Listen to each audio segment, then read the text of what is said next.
അസ്സലാമു അലൈക്കും വറഹ്മത്തുള്ളാഹി വബറകാതുഹു.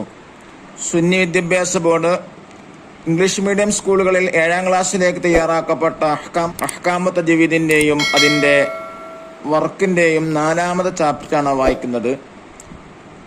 അദ്ദർസു റാബിഅ 4ാമത്തെ ചാപ്റ്റർ ബിലിസാനിൻ അറബിയിൻ, അറബി ഭാഷ എന്നാണ് അതിൻ്റെ അർത്ഥം. ഈ പാഠത്തിലൂടെ പറയുന്നത് അറബി അക്ഷരങ്ങളും അതുപോലെ തന്നെ അതിൻ്റെ മഖ്റജുകളുമാണ്. നമുക്ക് വായിക്കാം. ബോർഡിൽ മനോഹരമായൊരു ചാർട്ട്. അലിഫ്, ബാ, താ, സാ, ജീമ്, ഹ, ഖ, ദാല്, ദാല്, റാ, സായ്, സീന്, ഷീന്, സ്വാദ്, ളാദ്, ത്വാ, ലാ, ഐന്, ഗൈന്, ഫാ, ഖാഫ്, കാഫ്, ലാമ്, മീമ്, നൂന്, വാവ്, ഹാ, യാ, ലാമ്. കുട്ടികളെ, ഇതര ഭാഷകളിലുള്ള അക്ഷരങ്ങളിൽ നിന്ന് വ്യത്യസ്തമാണ് അറബി അക്ഷരങ്ങൾ ഉച്ചാരണം.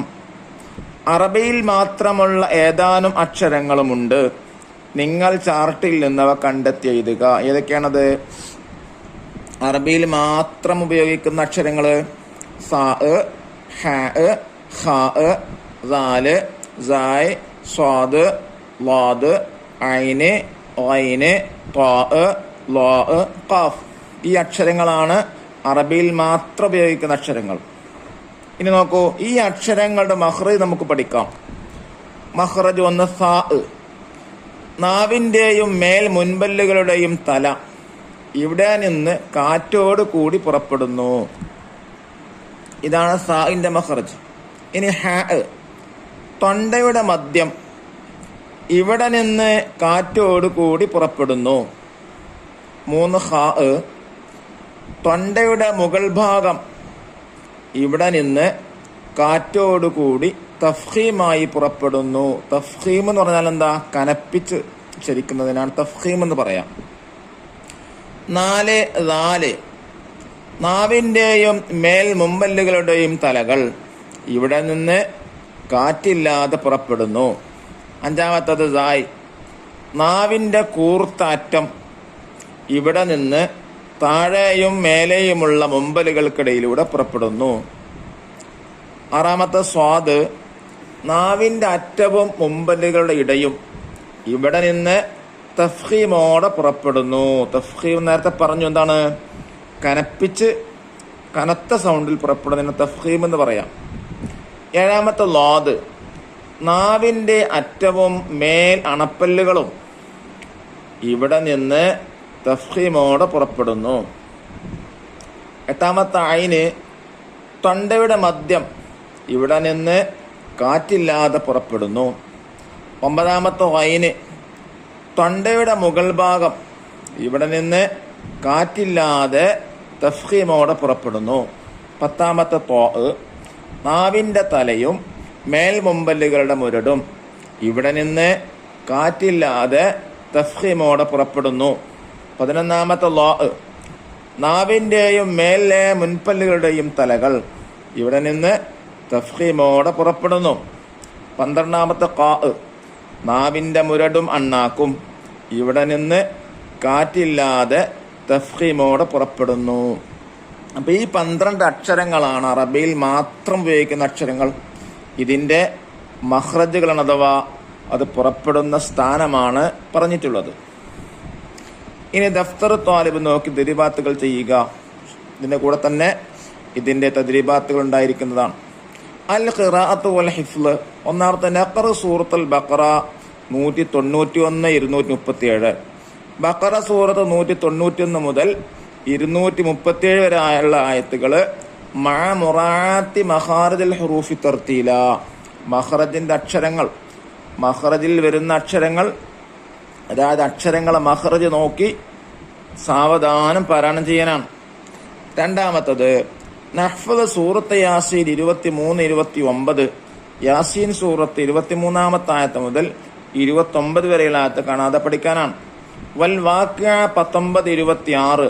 വാഖിഅ സൂറത്ത് 19 മുതൽ 26 വരെയുള്ള ആയത്തുകൾ കാണാതെ പഠിക്കാം. ഇനി അതിന്റെ വർക്ക് തന്നെയാണ് വായിക്കുന്നത്. ബിലിസാൻ അറബീൻ 4ാമത്തെ ചാപ്റ്ററാകുന്ന അറബി ഭാഷ എന്നർത്ഥം വരുന്ന പാഠത്തിന്റെ വർക്കാണ് വായിക്കുന്നത്. ഒന്നാമത്തെ വർക്ക് എന്താണ് ചോദിച്ചിട്ടുള്ളത്?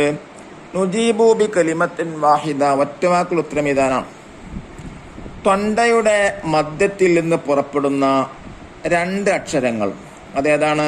ഹ, ഐന്. രണ്ടാമത്തത് നാവിൻ്റെയും മേൽ മുൻപല്ലുകളുടെയും തലയിൽ നിന്ന് പുറപ്പെടുന്ന 3 അക്ഷരങ്ങൾ ഏതാണ്? ഒന്നാമത്തത് സാ, ദാല്, ലോ. ഇനി മൂന്നാമത്തെ ചോദ്യം എന്താണ്? നാവിന്റെ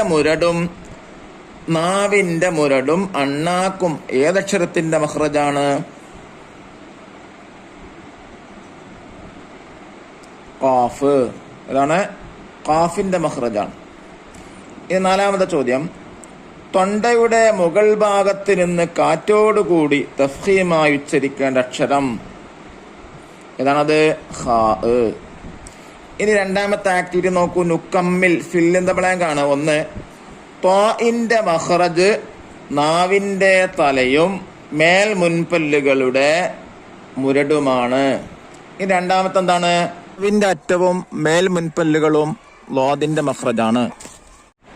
മൂന്നാമത്തത് നാവിന്റെ അറ്റവും മുമ്പല്ലുകളുടെ ഇടയുമാണ് സ്വാദിന്റെ മഖ്റജ്. ഇനി മൂന്നാമത്തെ ആക്ടിവിറ്റി എന്താണ്? നുജീബ് ഉത്തരമെഴുതാൻ. ചോദ്യം 1, ഖൈനിന്റെ മഖ്റജ് ഏത്? അത് എങ്ങനെ ഉച്ചരിക്കണം? ഉത്തരം, തൊണ്ടയുടെ മുകൾ ഭാഗം. ഇവിടെ നിന്ന് കാറ്റില്ലാതെ തഫ്ഖീമോടെ പുറപ്പെടുന്നു. ചോദ്യം 2, സായിന്റെ മഖ്റജ് ഏത്? അത് എങ്ങനെ ഉച്ചരിക്കണം?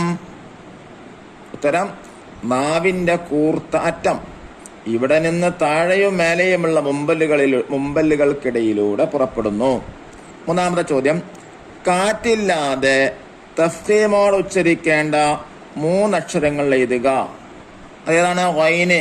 1 ഖൈന്, 2 ഖാ, 3 ഖാഫ്. ഇനി നാലാമത്തെ ചോദ്യം, കാറ്റോട് കൂടി പുറപ്പെടുന്ന 3 അക്ഷരങ്ങൾ ഏത്? 1 സാ, 2 ഹ, 3 ഖാ. അഞ്ചാമത്തെ ചോദ്യം, സ്വാദി എന്ന അക്ഷരത്തിന്റെ മഖ്റജ് ഏത്? അതെങ്ങനെ ഉച്ചരിക്കണം? ഉത്തരം, നാവിന്റെ അറ്റവും മുമ്പലുകളുടെ ഇടയും ഇവിടെ നിന്ന് തഫ്ഖീമോടെ പുറപ്പെടുന്നു. ഇനി അവസാനത്തെ ആക്ടിവിറ്റി എന്താണ്? നഖറു സൂറത്തുൽ ലൈൽ വനക്തശിഫു മിൻഹൽ ഹുറൂഫൽ മദ്കൂറ ഫിൽ വഹദ. 4ാമത്തെ ചാപ്റ്ററിൽ പറയപ്പെട്ട അക്ഷരങ്ങൾ മനസ്സിലാക്കി വല്ലൈൽ ഇദാ യഗ്ഷ എന്ന ലൈൽ സൂറത്ത് പാരായണം ചെയ്യാനാണ്.